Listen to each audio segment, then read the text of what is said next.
മമ്മൂട്ടിയും രജനീകാന്തും ചിരഞ്ജീവിയും അംബരീഷുമെല്ലാം ആ പെൺകുട്ടിക്കായി കാത്തുനിന്നു. പോയിസ് ഗാർഡനിൽ സാക്ഷാൽ രജനീകാന്തിന്റെയും ജയലളിതയുടെയും അയൽക്കാരിയായി അവൾ മാറി. സ്വയം സമ്പാദിച്ച് ആദായ നികുതി അടിച്ച ഏറ്റവും പ്രായം കുറഞ്ഞ വ്യക്തി എന്ന റെക്കോർഡ് ഇന്നും തകർക്കപ്പെട്ടിട്ടില്ല. ബേബി ശാലിനിയുടെയും ബേബി ശ്യാമിലയുടെയും പോലെ മലയാളികളുടെ ഹൃദയം കവർന്ന ബാലതാരങ്ങൾ മലയാള സിനിമയിൽ വേറെ ഉണ്ടായിട്ടുണ്ടോ എന്ന് സംശയമാണ്. ശാലിനിയാണ് ആദ്യം അഭിനയ രംഗത്തെത്തിയത്.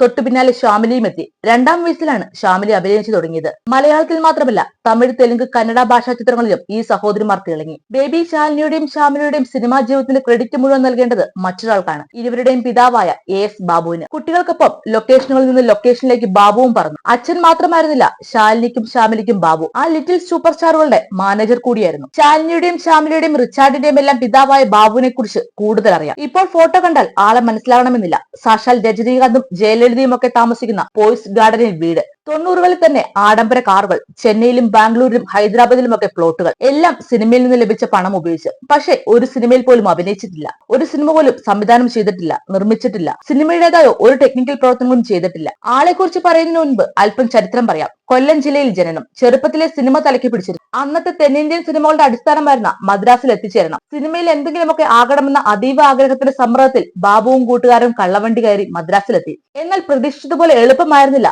സിനിമയിൽ കയറി പറ്റുന്നത്.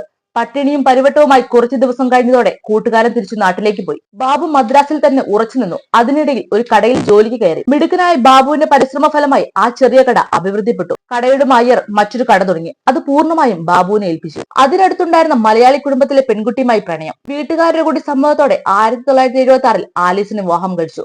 അടുത്ത വർഷം അവർക്കൊരു ആൺകുട്ടി ജനിച്ചു, റിച്ചാർഡ്. പക്ഷെ ജീവിതം സത്യത്തിൽ ദുസ്സഹമായിരുന്നു. കടയിലെ കച്ചവടം കുറഞ്ഞു വന്നു. വാടകയ്ക്ക് വീടെടുത്ത് മാറിയതിനാൽ ചിലവ് താങ്ങാവുന്നതിലധികമായിരുന്നു. അങ്ങനെ ഇരിക്കെ ആ ബുദ്ധിമുട്ടേറിയ കാലത്ത് 1979 ബാബു ആലീസ് ദമ്പതിമാർക്ക് ഒരു പെൺകുട്ടി ജനിച്ചു. ബാബുവിന്റെ സ്വപ്നം അപ്പാടെ മാറ്റിമറിച്ച, താ സ്വപ്നം കണ്ടതിനപ്പുറത്തേക്ക് അവരുടെ ജീവിതത്തെ പറിച്ചു നട്ട ആ പെൺകുട്ടിയുടെ പേര് ശാലിനി എന്നായിരുന്നു. മിടുമിടുക്കിയായിരുന്നു അവൾ. കുഞ്ഞിലെ തന്നെ കടയിൽ വരുന്നവരെ അനുകരിച്ച് കാണിക്കുമായിരുന്നു.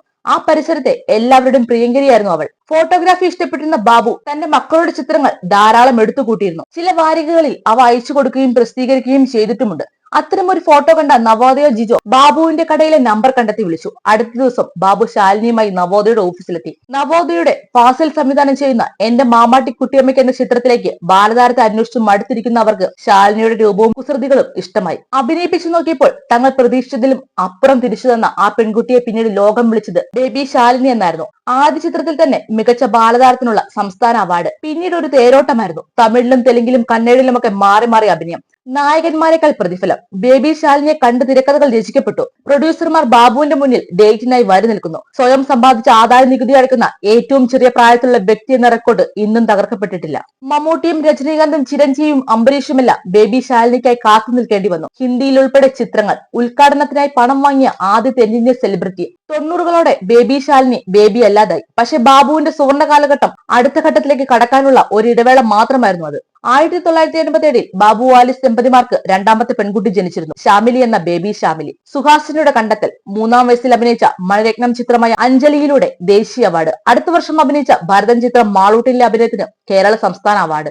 അതേ വർഷം അഭിനയിച്ച കന്നഡ ചിത്രം മാതേ ഹായുഡു കോഗിലെ എന്ന ചിത്രത്തിലെ അഭിനയത്തിന് കന്നഡ സർക്കാരിന്റെ മികച്ച ബാലതാരത്തിനുള്ള അവാർഡ്. ശാലിനിയേക്കാൾ 10 മടങ്ങ് പ്രതിഫലം. ബാബു ആവശ്യപ്പെടുന്നത് എത്രയാണോ അതാണ് ബേബി ശ്യാമിലിയുടെ പ്രതിഫലം. പക്ഷെ തന്റെ മാതൃഭാഷയായ മലയാളത്തിൽ ഏറ്റവും കുറഞ്ഞ പ്രതിഫലത്തിനാണ് അദ്ദേഹം തന്റെ 2 മക്കളെയും അഭിനയിച്ചത്. മറ്റു ഭാഷകളിൽ ഓഫർ ചെയ്യപ്പെട്ട പ്രതിഫലത്തിന്റെ പകുതിയോളം മാത്രമേ അദ്ദേഹം മലയാളത്തിൽ നിന്നും ആവശ്യപ്പെട്ടിട്ടുള്ളൂ. മാത്രമല്ല മലയാളത്തിൽ നിന്നുള്ള റോളുകൾക്ക് മുൻഗണന നൽകുകയും ചെയ്തു. സൂപ്പർ താരങ്ങൾക്കൊപ്പം എല്ലാ ഭാഷകളിലും പണം ലഭിച്ചിട്ടും മക്കളുടെ വിദ്യാഭ്യാസത്തെ അതൊന്നും ബാധിക്കാതിരിക്കാൻ അദ്ദേഹം ശ്രദ്ധിച്ചു. ഹൈസ്കൂൾ കാലഘട്ടത്തോടെ 2 മക്കളുടെയും സിനിമാ ജീവിതത്തിന് അദ്ദേഹം ബ്രേക്ക് നൽകി. അങ്ങനെ ഒരു സിനിമയിൽ പോലും അഭിനയിക്കാതെ, സിനിമയിൽ ക്രിയേറ്റീവായി ഒന്നും ചെയ്യാതെ ബാബു എന്ന മനുഷ്യൻ സിനിമയുടെ എല്ലാമായി. സിനിമ സ്വപ്നം കണ്ട അദ്ദേഹം പതിറ്റാണ്ടുകാലം സിനിമാ സെറ്റിലെ ഏറ്റവും വിലയുള്ള വ്യക്തിയായി.